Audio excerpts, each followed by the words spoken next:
Welcome, football enthusiasts. We're going to get into the really intense world of NFL roster decisions today, especially now, as those final cuts are looming across the whole league. Crunch time. Exactly. And today, our focus is zeroing in on a particularly interesting, maybe even pretty unusual situation happening over with the Cleveland Browns. They've got this remarkably packed quarterback room. Mm-hmm. We've got some good insights here, and we're basically here to break down all the different angles of what's going on. It really is a critical time, high stakes for sure. Yeah. This is where careers get shaped, dreams are made, or, well, sometimes they get deferred. Right. And what's really captivating, I think, about the Browns' approach here is how they're handling a young guy, a high-profile rookie like Sanders. He's in this competitive spot with veterans, another rookie too. Yeah. And it's all part of this unique team strategy they seem to have.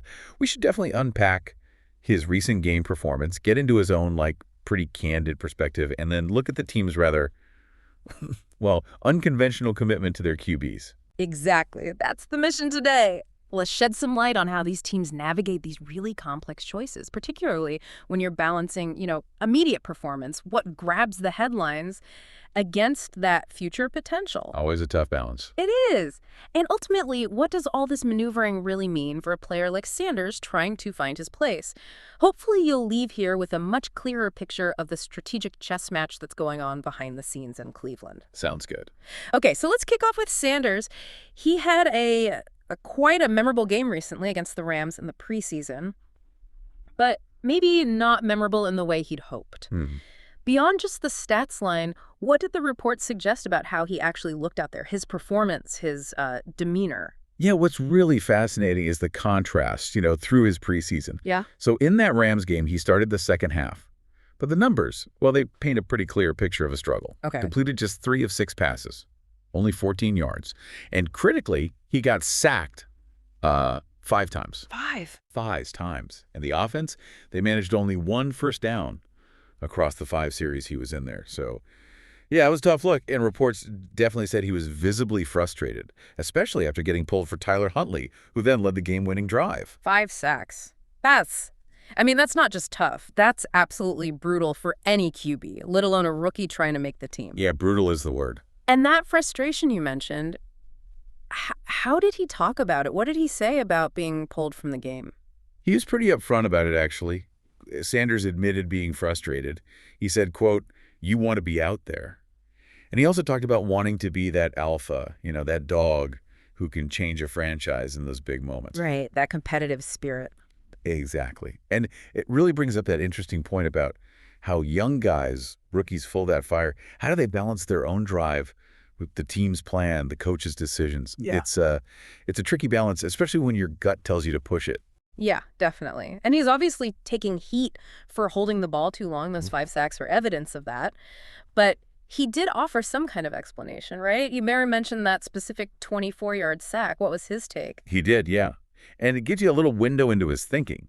Sanders said he was trying to get a spark in the offense, trying to make big plays. Okay, trying to make something happen. Right. He even sort of rationalized it, saying, if one of those sacks ended up the other way and we score, nobody would say anything negative about it. And that's the rookie tightrope, isn't it? Totally. Do you try for the big play and risk the sack, or do you play it safe? For him, that 24-yard sack, it shows that high-risk, high-reward thinking you see in talented young players. But it often needs coaching, needs refining for the NFL. It's a test for the coaches, too. And playing behind backup linemen doesn't help, I imagine. Definitely complicates things.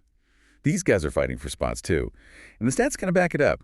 He faced 4 blitzes, sacked on 3 of them. Meanwhile, the other rookie, Dillon Gabriel, faced only 1 blitz, wasn't sacked at all. Different situations, different results, maybe. Okay, so that's the on-field picture. A really rough game. Okay. But here's where it gets really interesting, almost astonishing. Sanders' reaction off the field. You'd think a rookie would be shaken after that. You would think. But his confidence, apparently, completely unshaken. Tell us about that. You're right. It's quite striking. When asked if he thought he'd make the 53-man roster, his response was just one word: obviously. Obviously. Wow. Yeah, pretty bold for a rookie after that game. Then he elaborated a bit, said, "I think overall as a player, I've put in the work, and I feel like everything I do, I try to do it to my best, and that's all I can ask for." And he also voiced that classic competitor mindset, I feel like everybody feels like they should be on the team. I feel like I do, but I'm my own player. I think about myself in a high regard, of course. It's not my decision. It's that. Yeah. Coaches sometimes call it irrational confidence. Almost a must-have for NFL quarterbacks. Right, you have to believe you're the guy. You really do. Even when the tape maybe tells a different story that week. But that kind of confidence, is it always a good thing? Can it sometimes be a blind spot? Does it make it harder for young guys to actually see their flaws and fix them? Or is it just like a necessary shield to survive at that position? That's the million-dollar question, isn't it? It's probably both. You look back at some legendary QBs, they had rough rookie years, threw picks, but they never lost that inner belief. No. The challenge for the Browns, then, is to take that fire, that confidence Sanders clearly has, and channel it effectively. Make sure it actually ignites the offense, doesn't just lead to negative plays, but that mental toughness, bouncing back from a bad game, that's not negotiable. The league pressure is immense. Absolutely. Okay, let's pivot then to the team side, because the Browns, they really do have this uniquely crowded quarterback room. It's not just about Sanders. You've got veterans, another promising rookie. Everyone's fighting for spots.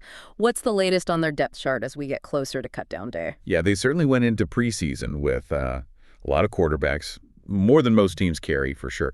You have the vets, Joe Flacco, Kenny Pickett, Tyler Huntley, and then the two rookies, Sanders and Dillon Gabriel. Yeah, 5 guys. 5 guys.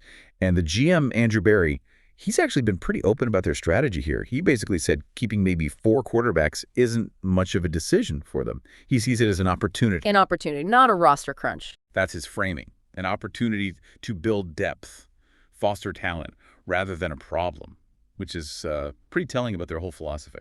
That is a bold approach. Roster spots are gold in the NFL, and most teams, they agonize over keeping even 3 QBs. So this really does set Cleveland apart. What does this commitment, especially maybe to a rookie who just struggled publicly, tell you about their long-term vision? It's quite unique. In the latest reports, they strongly suggest the plan is to keep all 4 main guys, Flacco, Pickett, and both rookies, Gabriel and Sanders. All 4 still. Seems like it. Yeah. And what's interesting is they did something similar last year, 2024. They rostered Watson, Winston, Huntley, and DTR. So this isn't just a one-off thing. It looks like a consistent strategy. Huh. Didn't realize that precedent. Yeah. So right now, Flacco's penciled in as the Week 1 starter. Pickett seems to be the backup, and then Gabriel and Sanders are listed, unofficially, of course, as 3rd and 4th string. It feels like more than just having bodies. It feels like a calculated gamble on development. Hedging their bets, maybe. Kind of. Most teams might stash 1 developmental QB, maybe on the practice squad. The Browns carrying potentially 4 on the 53. That's explicitly hedging against how often young QBs don't pan out. Cool. They're playing the numbers game, maybe.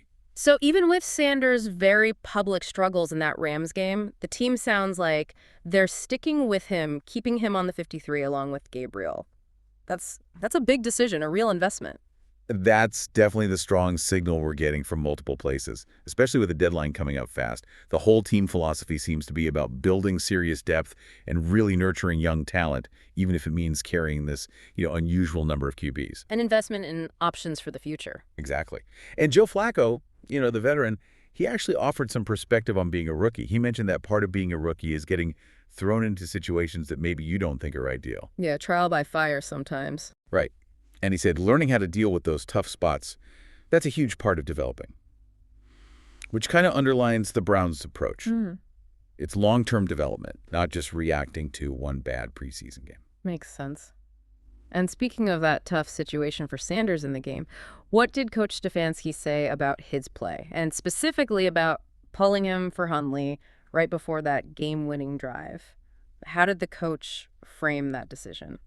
Stefanski was pretty straightforward. He admitted he wasn't happy with Sanders' play, and he specifically pointed out that costly 24-yard sack where Sanders kept scrambling backwards. Yeah, that was tough to watch. It was. But Stefanski was also really quick to say, look, poor offense is never on one person.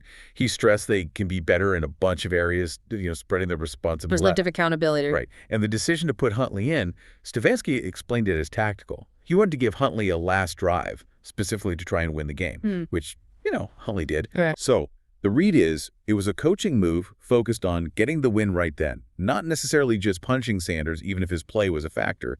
It's about managing the game situation and the roster they had available. Okay, so putting all this together, this crowded QB room, this unique strategy, What does it all mean for the Browns going forward? And maybe more specifically, what are the long-term implications for Sanders, for Gabriel, for Pickett even? Well, if you connect the dots, it really suggests the Browns are playing a very calculated, long game at quarterback. Think about Joe Flacco. He hasn't started double-digit games in the season since way back in 2017. Right, it's been a while. Which definitely suggests that the starting job, well, it could be pretty fluid this year. Depends on performance, maybe injuries, who knows. The Browns seem to be betting on volume, on this specific developmental process. It takes conviction, roster flexibility. Patience, too, which is rare. Exactly. Patience is really rare in today's NFL, especially when you have a veteran like Flacco already there. Yeah. So this deliberate approach, it raises a big question for us and for you listening. Are Pickett, Gabriel, and Sanders all going to get a real shot, a chance to show they could be the long-term answer for the franchise? It seems like it's not just about winning this year, but it's also very much about identifying and developing whoever their quarterback of the future might be, possibly, from this very group they're assembling now. It definitely sounds like it could be a fascinating season unfolding in Cleveland. Lots of storylines to track at the most critical position on the field. It's certainly going to be dynamic. No doubt. So today we've really explored this challenging but also, I think, incredibly intriguing situation around Sanders and the Cleveland Browns' very unique quarterback room.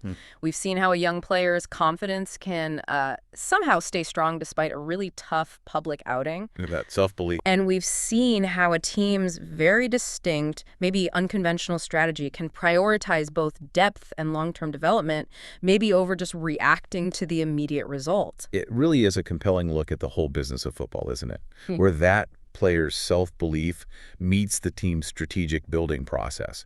The Browns are clearly investing heavily in potential here. They're banking on nurturing these guys, paying off down the road. Yeah. And it's going to be absolutely fascinating to watch how these young quarterbacks develop, how they adapt, how they perform under the, intense pressure of a full NFL season. So for you, our listener, here's maybe a final thought to chew on as you think about all this. In a league where elite QB talent is everything and where patience with young guys, especially quarterbacks, is often, well, pretty thin. Very thin. Could a team like the Browns, one that actively chooses to hold on to multiple promising prospects, even through those inevitable early struggles, could they actually be the ones to uncover that diamond in the rough, that franchise guy? Could they find someone where other teams might have just cut bait too soon? What do you think the future really holds for this ambitious and definitely unconventional quarterback strategy in Cleveland?